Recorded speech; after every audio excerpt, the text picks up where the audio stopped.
നിങ്ങൾ വരുന്നോ ഇല്ലയോ? ഞാൻ വരുന്നില്ലടാ. ഞാൻ ഇവിടെ തന്നെ ജനിച്ചു, ഇവിടെ തന്നെ മരിക്കും. മരിക്കും വരെ ജീവിക്കണ്ടേ? അതുവരെ മാമുണ്ണൻ എന്ത് ചെയ്യും? ഇവിടെ തന്നെ കഴിയാനുള്ള വഴി നോക്കടാ.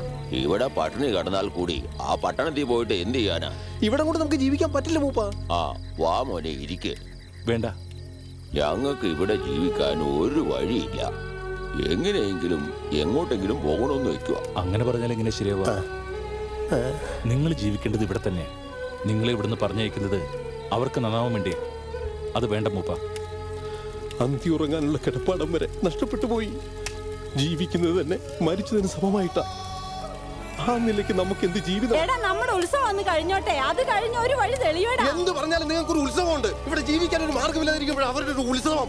മനുഷ്യന്റെ ജീവിതം ഇല്ലാണ്ടാക്കിയിട്ട് പിന്നെ എന്തിനാ ഈ ഉത്സവങ്ങൾ? ഞങ്ങളുടെ ഒരു വിശ്വാസം മാത്രമല്ല ഈ ഉത്സവം. ആ രണ്ടപ്പയില്ലേ, അയാള് നടത്തുന്നതാ ഈ ഉത്സവം. ഭദ്രകാളിയാണ് രാക്ഷസനെ വധിച്ചത്. രാമൻ രാവണനെ വധിച്ചു. നമ്മളും തീരുമാനിക്കണം, ശത്രുവിനെ വധിച്ചിട്ടേ ഇനി ഉത്സവമുള്ളൂ എന്ന്.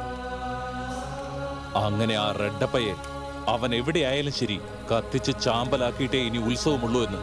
അതെങ്ങനാ മോനെ? ഉത്സവം ആഘോഷിക്കുന്നത് രാക്ഷസനെ വധിക്കാനാണ്.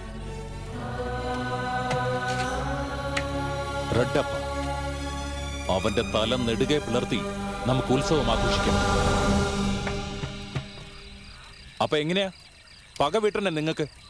മനസ്സിലായില്ലേ? ഞാനാ ആ കാട്ടിലന്ന് പ്രശ്നം ഉണ്ടായില്ലേ? ഓർമ്മ വരുന്നില്ലേ? എന്താ നീയാ എന്താ ആലോചിക്കുന്നത്? നിന്റെ ജീവിതം താറുമാറാക്കിയവന്റെ തലയാണിത്. അടിക്കടാ, അടിക്കാൻ.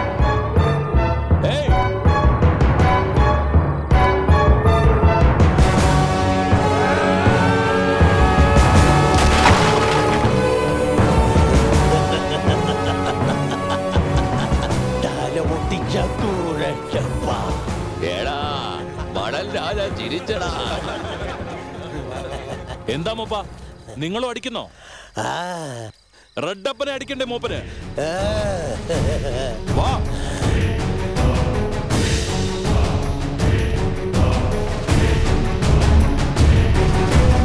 അതാണ് റെഡപ്പ. അടിക്ക്, അടിക്കും മൂപ്പ. ഉത്സവം ആഘോഷിക്കണ്ടേ?